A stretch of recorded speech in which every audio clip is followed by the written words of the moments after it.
ಈ ವಿಡಿಯೋದಲ್ಲಿ ನಾವು elements of a communication system ಅಂದ್ರೆ ಸಂಪರ್ಕ ಮಾಡಲು ಉಪಯೋಗಿಸುವ ವ್ಯವಸ್ಥೆಯಲ್ಲಿ ಯಾವ ಯಾವ ಅಂಶಗಳು ಇವೆ ಎಂದು ತಿಳಿದುಕೊಳ್ಳೋಣ.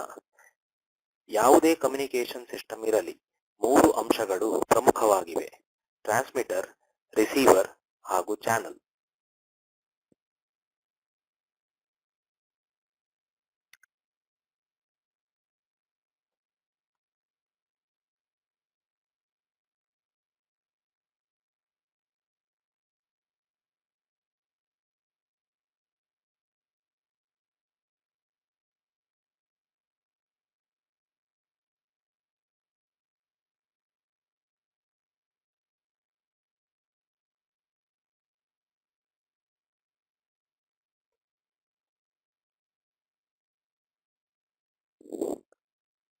ಟ್ರಾನ್ಸ್ಮಿಟರ್ ಅಂದರೆ ಮಾಹಿತಿಯನ್ನು ಕಳಿಸುವ ಯಂತ್ರ, ರಿಸೀವರ್ ಅಂದರೆ ಮಾಹಿತಿಯನ್ನು ಪಡೆಯುವ ಯಂತ್ರ, ಹಾಗೂ ಚಾನಲ್ ಅಂದರೆ ಟ್ರಾನ್ಸ್ಮಿಟರ್ ಹಾಗೂ ರಿಸೀವರ್ ಮಧ್ಯೆ ಇರುವ ಸೇತುವೆ ಅಥವಾ ಕಾಲುವೆ.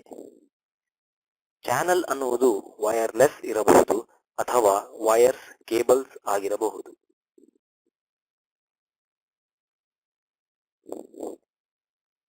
ಕೆಲವು ಉದಾಹರಣೆಗಳು: ಮೊಬೈಲ್ ಫೋನ್ ವೈರ್ಲೆಸ್ ಸಿಸ್ಟಮ್ ಅಂದರೆ ಗಾಳಿಯ ಮೂಲಕ ಮಾಹಿತಿ ಕಳಿಸುತ್ತೇವೆ.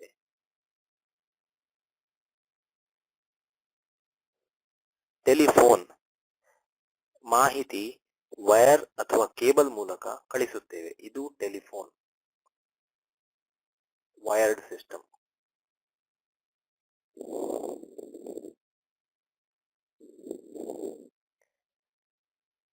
ಇಲ್ಲಿ ತೋರಿಸಿರುವುದು block diagram of a communication system.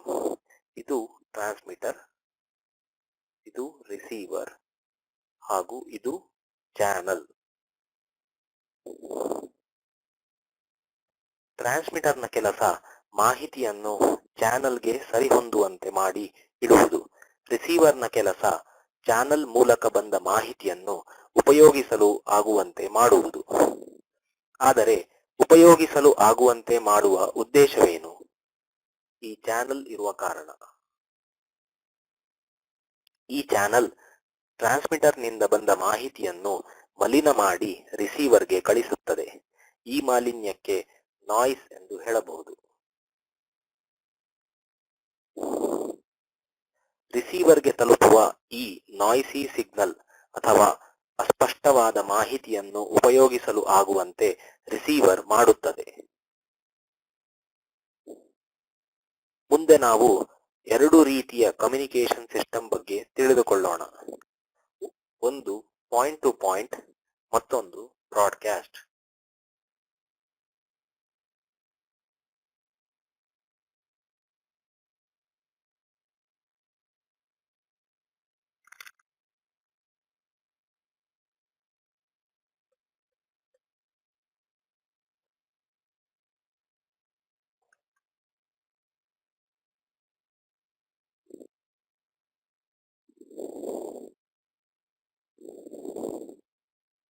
Point to point ಅಂದ್ರೆ ಒಂದು ಟ್ರಾನ್ಸ್ಮಿಟರ್ ಹಾಗೂ ಒಂದು ರಿಸೀವರ್ ಮಧ್ಯೆ ಸಂಪರ್ಕ ನಡೆಯುತ್ತದೆ. ಉದಾಹರಣೆಗೆ ಟೆಲಿಫೋನ್.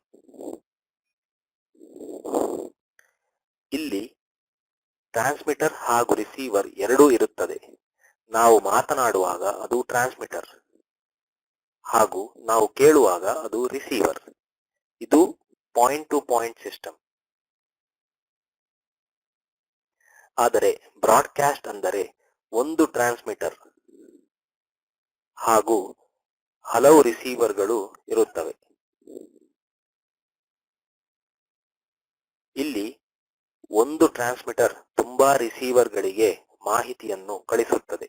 ಉದಾಹರಣೆ ಟಿವಿ ಹಾಗೂ ರೇಡಿಯೋ. ನೆನಪಿರಲಿ, ಮನೆಯಲ್ಲಿ ಇರುವ ಟಿವಿ ಹಾಗೂ ರೇಡಿಯೋ ಕೇವಲ ಒಂದು ರಿಸೀವರ್ ಮಾತ್ರ. ಇದು ಟಿವಿ ಅಥವಾ ರೇಡಿಯೋ ಟವರ್ ಅಥವಾ ಟ್ರಾನ್ಸ್ಮಿಟರ್. ಈ ಮನೆಯಲ್ಲಿರುವುದು ಟಿವಿ ಅಥವಾ ರೇಡಿಯೋ ರಿಸೀವರ್. ಮುಂದಿನ ವಿಡಿಯೋದಲ್ಲಿ ನಾವು ಕಮ್ಯುನಿಕೇಶನ್ ಬಗ್ಗೆ ಇನ್ನೂ ಆಳವಾಗಿ ತಿಳಿದುಕೊಳ್ಳೋಣ.